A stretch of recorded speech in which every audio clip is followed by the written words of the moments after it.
उसमें कुर्बानी करी और कुर्बानी के जो मांसपेशियाँ थीं वो हमारे हिंदू इलाकों में फेंकी गई, हमारे रिहायशी इलाकों में फेंकी गई जहाँ पर हमारा निवास स्थान है। लेकिन जब से हमारे ये 2 मकान बिके हैं उसी साल ही हमारे साथ ये दिक्कतें आ गई। 15-15, 20-20 लड़के छतों पे चढ़कर हमारे घर की महिलाओं को किसी भी तरीके के कमेंट पास कर रहे हैं। वो कहते हैं ना, जब किसी के गले पे पैर आता है तो आवाज़ निकलती है, तो वही हाल हमारे साथ हुआ। हमारे गले पे पैर आया तो हमारी भी आवाज़ निकली। 2 साल से यहाँ कुत्ते भी कुछ ज़्यादा दिखाई देने लगे।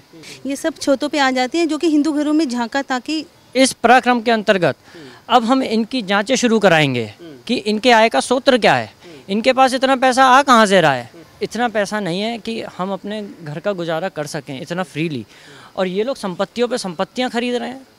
तो इनके पास ऐसा क्या आय का स्रोत रहे कि ये 80 लाख रुपए की चीज़ 4 करोड़ रुपए की खरीद रहे हैं। उसमें 15-20 आदमी आना, उसके बाद वो उल्टी सीधी हरकतें करना, महिलाओं को यहाँ को परेशान करना, तो इसी उसके बाद हमने ये आवाज़ उठाई और हमारी मजबूरी थी पलायन नहीं। लेकिन पराक्रम हमारा जारी रहेगा। पराक्रम इनकी सोर्स ऑफ आय पे जो ये हमारे ही एरिया में आके ये हरकतें करते हैं, 4-4 गुना रेट पे मकान लेते हैं, हम इसके लिए खिलाफ आवाज़ हमारी बंद नहीं होगी। ये आवाज़ मुहिम आगे तक चलती रहेगी और आगे जो पलायन नहीं पराक्रम होगा। कैसे होगा पराक्रम? पराक्रम से संवैधानिक ढंग से होगा। प्लान करने में थे, लेकिन अब हम प्लान नहीं करेंगे, अब पराक्रम करेंगे। हिंदू किस स्थिति में जी रहे हैं, आप हिंदू को मरने देंगे? अगर बीजेपी ही हिंदू को मरने देगी तो फिर हिंदू को स्थिति नहीं है। तो हम हिंदुस्तान की जगह सिर्फ चांद पे जाकर रह सकते हैं। आप समझ सकते हो तो ठीक है, नहीं समझ सकते तो बहुत बढ़िया बात है। नमस्कार, मैं हूं केशव मालान और आज हम मौजूद हैं मुरादाबाद शहर के अंदर। ये लाजपत नगर कॉलोनी है और उसमें शिव मंदिर कॉलोनी। हम उसी शिव मंदिर के पास हैं जहां से अभी से कुछ दिन पहले यानी कि ईद के दिन और उसके बाद अचानक से 81 हिंदू परिवार यहां से पलायन करने की एक पोस्टर लगा देते हैं, पलायन करने की धमकी देते हैं। इससे पहले नूरपुर, अलीगढ़ के नूरपुर में पलायन की घटना सामने आती है, हिंदुओं के पलायन करने की धमकी दी जाती है। हिंदुओं ने यानी कि 81 परिवारों ने सामूहिक रूप से पलायन करने की धमकी दी। लेकिन उसके बाद जैसे ही प्रशासन में हड़कंप मचा, मीडिया में बात पहुंची, तो जिन परिवारों ने अपने मकानों के सामने लिखा था कि यह पलायन करने के लिए मजबूर हैं, आज उन्हीं परिवारों ने अपने मकान पर कुछ इस तरह लिखा है, अब पलायन नहीं पराक्रम होगा। स्लोगन देखिए, इससे पहले लिखा हुआ था पलायन होगा, लेकिन अभी लिखा है पलायन नहीं पराक्रम होगा। इस शब्द का मायने क्या हो सकते हैं, बहुत आगे की बात है। आइए पीड़ितों से बात करते हैं, आखिर क्या परेशानी है जिनकी वजह से उन्होंने लिखा कि पलायन होगा। यहाँ के पीड़ित हिंदुओं का आरोप है कि सबसे पहले सुनियोजित तरीके से पहले कॉलोनी की चारों इलाकों को यानी कि चारों केंद्रों को घेरा जाता है, यानी कि किसी न किसी तरीके से उस मकान को खरीदा जाता है, उसमें प्रवेश किया जाता है और उसके बाद में वो किया जाता है जो हिंदू परिवारों को स्वीकार नहीं है। क्या किया जाता है, आखिर किन बातों को लेकर की आपत्ति है, किन बातों को लेकर के उन्हें समस्या होती है, परेशानी होती है, आइए बात करते हैं। ऐसा अचानक क्या हुआ कि जब हिंदू बाहुल्य होने के बावजूद भी अचानक से हिंदू लिखता है कि पलायन करेगा? जी, दरअसल ये हमारी इस कॉलोनी में 81 परिवार रहते हैं जो सभी हिंदू परिवार हैं। इस कॉलोनी के गेट पर हमारे ही अपने लोगों ने, दरअसल यहाँ पर एक तरीके से मैं अगर आपसे ये कहूँ तो यहाँ पर एक भूमाफिया दलालों की तरीके से सक्रिय है, जो मकानों को दुगने या तिगने रेट पर बेचने का लालच देकर मकान बिकवा रहे हैं। तो जिससे स्वेच्छा से कभी कभी ऐसा होता है कि कुछ मजबूरी से और कभी लालच के वश होकर लोग मकान बेच देते हैं। तो इस कॉलोनी में भी ऐसा ही हुआ कि एंट्रेंस पर 2 मकान जो हमारे गेट के एंट्रेंस पे थे वो बिक गए, जिससे उस कॉलोनी वासियों को काफ़ी असुविधा का सामना करना पड़ा। हिंदू परिवार अचानक से परेशान होता है और सुना तो ये भी है कि इसी मंदिर, शिव मंदिर में, इस परिसर में ईद वाले दिन पहले तो खुलेआम गौकशी अवशेष मंदिर में डाले जाते हैं। बिल्कुल हकीकत बात है, जैसा कि आपको हम बता रहे हैं कि 21 तारीख को ईद उल अज़हा का इनका ये पर्व था, जो पर्व इन्होंने बनाया अपना, उसमें कुर्बानी करी और कुर्बानी के जो मांसपेशियाँ थीं वो हमारे हिंदू इलाकों में फेंकी गई, हमारे रिहायशी इलाकों में फेंकी गई जहाँ पर हमारा निवास स्थान है। और उसके बाद कुछ उसके शेष जो हैं हमारे मंदिर में भी पाए गए, जिसकी हम लोगों ने बहुत खोज करी कि ये कहाँ से आए और कैसे आए, उसका अभी तक हमको नहीं पता लग पाया। लेकिन अब से 10 साल पहले से हम लोग ये चीज़ें देख रहे हैं, 10, 12, 15 साल हो गए, जहाँ तक कि हमें याद है। आज तक कोई ऐसी हमें कोई दिक्कत नहीं हुई, किसी दिक्कत या परेशानी का सामना नहीं करना पड़ा। लेकिन जब से हमारे ये 2 मकान बिके हैं उसी साल ही हमारे साथ ये दिक्कतें आ गई, हमारे मंदिरों में ये सारी चीज़ें होने लगी। भाई जैसा कि आप देख रहे हैं, इनका ईद उल अज़हा का पर्व था और एक तरफ हमारा सावन का महीना चल रहा था, हमारे यहाँ सावन के व्रत चलते हैं, कितनी साफ़ सफाई रखी जाती है और उस चक्कर में हमारे को कितनी दिक्कतों का सामना करना पड़ा। और जिसकी वजह से जब ये हमारी आपसी सहमति के बाद ये पलायन के पोस्टर चस्पा हुए प्रत्येक घर पर, उसके बाद फिर हमारी महिलाओं में भी थोड़ी सी हिम्मत आई। उन्होंने हमें बताया कि उनके साथ कितनी दिक्कतें थीं, उनको देख के छतों पे से लड़के कमेंट पास करते थे। जब आपकी रिहाइश नहीं है उसके बावजूद भी आपने अपने घर की चाबी किसी भी बंदों को दे दी और वो 15-15, 20-20 लड़के छतों पे चढ़कर हमारे घर की महिलाओं को किसी भी तरीके के कमेंट पास कर रहे हैं और कुछ भी गलत मैसेज दे रहे हैं, तो ये भी तो एक माहौल बिगाड़ने की बात थी। और उसके बावजूद भी ऐसा नहीं कि हमारे क्षेत्र में 2 ही मकान बिके, हमारे क्षेत्र में काफ़ी मकान बिके, लेकिन हमें कभी कोई आपत्ति नहीं हुई, ना हमने कभी आपत्ति दर्ज करी ना कराई। लेकिन जब हमारे ये 2 मकान बिके और जब हमारे को दिक्कतों का सामना करना पड़ा तो हमारी आवाज़ उठी। वो कहते हैं ना, जब किसी के गले पे पैर आता है तो आवाज़ निकलती है, तो वही हाल हमारे साथ हुआ। हमारे गले पे पैर आया तो हमारी भी आवाज़ निकली।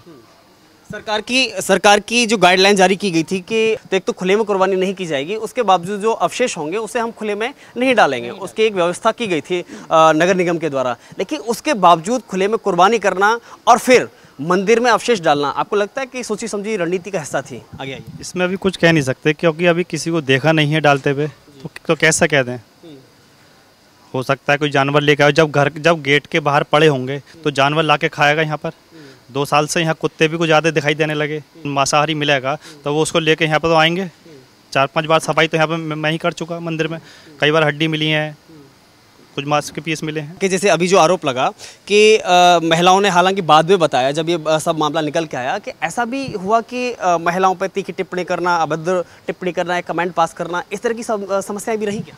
हाँ, इस तरह की भी समस्या। असल में क्या हुआ, जो मकान की छतें जुड़ी हुई हैं मुसलमान और हिंदू की, उससे भी बहुत दिक्कत हो रही है, क्योंकि ये लोग छतों पे उड़ के, जो उनके बच्चे हैं ये सब छतों पे आ जाते हैं, जो कि हिंदू घरों में झांका, ताकि मुझे नहीं लगता कोई परिवार अपने घर में इतना महसूस करेगा या इतना इंटरफेयर चाहेगा। तो ये भी बहुत बड़ी प्रॉब्लम है हमारे यहाँ की, क्योंकि सारे मकान सटे हुए हैं। अगर आपका पास में कोई मुस्लिम ले लेता है तो बहुत दिक्कत होती है, प्राइवेसी ख़त्म होती है। तो इसलिए भी महिलाओं को थोड़ी आवाज़ उठानी पड़ी, क्योंकि प्राइवेसी भी ख़त्म हो रही थी। कि आप हम सब हिंदू को एक होके कुछ ऐसा करें कि जैसे कि 4 हिंदू के घर है तो कम से कम बीच में एक मुस्लिम का घर तो ना आए, इस चीज़ का थोड़ा सा ध्यान रखा जाए। ये तो हम सब हिंदुओं को मिलकर सोचना ही पड़ेगा। एक और के अचानक से जब ये सब आता है तो पहले तो सारे 81 हिंदू परिवार मिलकर के बोर्ड लगाते हैं पलायन करेंगे, उसके बाद अचानक से फिर ऐसा क्या हुआ कि पलायन नहीं पराक्रम करेंगे? वो कौन सा पराक्रम होगा? वो पराक्रम ये होगा कि अब हम इस पराक्रम के अंतर्गत अब हम इनकी जांचें शुरू कराएंगे कि इनके आय का स्रोत क्या है, इनके पास इतना पैसा आ कहाँ से रहा है। भाई हमारे पास पिछले हम 1.5 साल से लॉकडाउन में हम लोग इतने पीड़ित थे, लेकिन हमारी जानें बचीं। उत्तर प्रदेश सरकार का ये बहुत हम एहसान मानते हैं इस चीज़ के लिए बहुत, कि उन्होंने लॉकडाउन करा, कम से कम हमारी जानें बचाई। लॉकडाउन के अंतर्गत आप ये देखिए कि हमारे पास इतना पैसा नहीं है कि हम अपने घर का गुजारा कर सकें इतना फ्रीली, और ये लोग संपत्तियों पे संपत्तियां खरीद रहे हैं। तो इनके पास ऐसा क्या आय का स्रोत है कि ये 80 लाख रुपए की चीज़ 4 करोड़ रुपए की खरीद रहे हैं। इनकी आयकर विभाग से जांच होनी चाहिए, इनकी ईडी से जांच होनी चाहिए, और जांच भी ऐसे नहीं, इनकी जांच बिल्कुल गोपनीय तरीके से होनी चाहिए जिसकी इनको खबर भी ना हो। सबसे पहले आपने सुना होगा कि अलीगढ़ के नूरपुर में हिंदुओं के पलायन की घटना सामने आती है। उसके बाद उससे पहले अगर बात करें तो कैराना से बड़ी संख्या में हिंदुओं के पलायन की घटना आती है, अब मुरादाबाद से आती है। आखिर हिंदू ही क्यों पलायन के लिए? देखिए, हिंदू बहुत सॉफ्ट होता है, उसका हृदय सॉफ्ट है, वो लड़ाई झगड़े में नहीं पड़ना चाहता, वो अपने बच्चों की सेफ्टी वेफ्टी देखना चाहता है। लेकिन ये एक सुनियोजित साजिश के तहत, पूरे एक प्लानिंग के तहत जो करा गया। देखिए, जैसे हमारे इन 2 मकानों का हिस्सा है, इसमें कोई रिहाइश नहीं है, हमें कोई ऑब्जेक्शन नहीं होता अगर आगे वहाँ पे कोई आदमी रह रहा होता। इन्होंने सोची समझी साजिश के तहत एक खाली मकान, उसमें 15-20 आदमी आना, उसके बाद वो उल्टी सीधी हरकतें करना, महिलाओं को यहाँ को परेशान करना। तो उसके बाद हमने ये आवाज़ उठाई और हमारी मजबूरी थी, क्योंकि देखिए संविधान प्रक्रिया में हम रहते हैं, हम किसी को यहाँ पे किसी को रोक तो सकते ही नहीं है किसी को मना करने में, लेकिन हम अपनी सुरक्षा तो कर सकते हैं। हम अपनी सुरक्षा करनी थी, इस वजह से हमने एक कदम उठाया था। लेकिन हमारे हिंदू संगठन जो हमारे साथ है, उन्होंने हमारा सहयोग दिया। वो बोले आप यहाँ से कहीं नहीं जाएंगे, हम आपके साथ खड़े। प्रशासन ने हमें आश्वासन दिया कि वो बोले आप यहाँ से नहीं जाएंगे, प्रशासन ने हमारा साथ दिया, हमारी व्यवस्था को समझा। हमारा दर्द समझा, हमारा समझा, तो वो बोले इसका निवारण किया जाएगा। और अब जब ये हम निवारण के करीब है तो इसलिए हमने वो पोस्टर हटा दिया, प्लानिंग। लेकिन पराक्रम हमारा जारी रहेगा। पराक्रम इनकी सोर्स ऑफ आय पे जो ये हमारे ही एरिया में आके ये हरकतें करते हैं, 4-4 गुना रेट पे मकान लेते हैं, हम इसके लिए खिलाफ आवाज़ हमारी बंद नहीं होगी, ये आवाज़ मुहिम आगे तक चलती रहेगी। इलाज क्या होगा, अभी आऊँगा आपके पास में, कि लगातार अगर इसी तरह होता रहा और प्रशासन से जो आप उम्मीद करते हैं, उम्मीदों पे आप अगर प्रशासन नहीं खरा उतरता है तो क्या इलाज? देखिए, संवैधानिक प्रक्रिया में वो भी रहते हैं, हम भी रहते हैं। हर चीज़ के लिए हमारे देखिए देख रेख के लिए प्रशासन है, और प्रशासन से हम पूरी उम्मीद करते हैं कि वो इसकी एक गंभीर जांच करेगा और इसमें किसी नतीजे पे पहुंचेगा। हमने बचपन से है यहाँ से, हम चाहते हैं कि हमारे बच्चे कहाँ तक भागते फिरेंगे, तो इसलिए हम इसमें आवाज़ हमारा, हमने अब स्टैंड बदला। हमारे हिंदूवादी संगठनों ने हमें समझाया, हमने अपना स्टैंड बदला और हम यहाँ से पलायन नहीं करेंगे। हम यहाँ पे इनका सामना करेंगे, इनको भी समझाएंगे, इनको भी समझदारी दायरे में बनाएंगे कि बोले आप भी सही से रहना सीखें, हम सीख रहे हैं, आप भी सीखें। पलायन नहीं, पराक्रम होगा। लेकिन बात आती है, आप बीजेपी से जुड़ी हुई हैं, इसलिए मैं आपसे सवाल करता हूँ कि बीजेपी सत्ता में होने के बावजूद कहीं ना कहीं हिंदुओं को ऐसा लगता है कि सुरक्षित हैं, लेकिन उसके बावजूद लगातार पलायन की कहीं ना कहीं से घटना आना, या फिर इस तरह के उनको ये विश्वास ना होना कि प्रशासन हमारे साथ है। अगर आप यहाँ से छोड़कर भी चले जाएंगे तो कभी तो यहाँ पर लौटेंगे भी सही। और ऐसा नहीं है जो ये 2 मकान बिके हैं उनकी रिहाइश अभी भी यहीं पर ही है। तो सबसे बड़ी बात है, तो मैं सबसे पहले तो आप लोगों को ये बताऊं कि हम ये जंग जीत चुके हैं एक तरीके से। मतलब मैं सबसे पहले अपने सारे संगठन, मीडिया, अपने सारे चैनल वालों को, सारे न्यूज़पेपर वालों को ये बधाई देना चाहूँगी कि उन्होंने इस खबर को इतनी तत्परता से उठाया, कि प्रमुखता से उठाया, कि हमारा सारा प्रशासन हमारे साथ खड़ा हो गया, हमारे सारे हिंदूवादी संगठन हमारे साथ खड़े हो गए, हमारे विधायक, हमारा हर आदमी हमारे साथ था, हमारी पूरी जनता, सारा हिंदुत्व, हम लोग एकजुट होकर खड़े हो गए। और इस वजह से हम आज इस जंग को बिल्कुल जीतने के करीब हैं, बिल्कुल। और आगे जो पलायन नहीं, पराक्रम होगा, उसका मतलब हमारा सिर्फ इतना है कि केवल हमारा मकसद इन 2 मकानों को बचाना नहीं था। लाजपत नगर वार्ड 21 में बहुत सारे ऐसे मकान हैं जो बिकने के लिए तैयार खड़े हैं।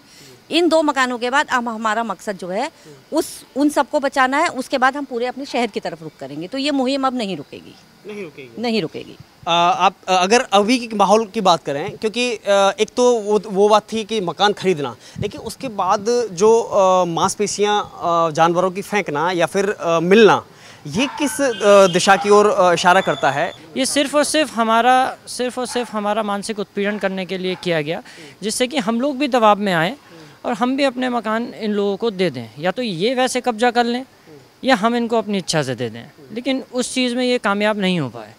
ये जो इनकी साजिश वाली एक मानसिकता थी, उस चीज़ को हम लोगों ने कामयाब नहीं होने दिया। उससे पहले ही हमने अपने अंदर इतनी यूनिटी जगा ली कि हम सब लोग एक जगह आकर खड़े हो गए। और जहाँ यूनिटी होती है वहाँ जीत तो होती ही है। कैसे होगा पराक्रम?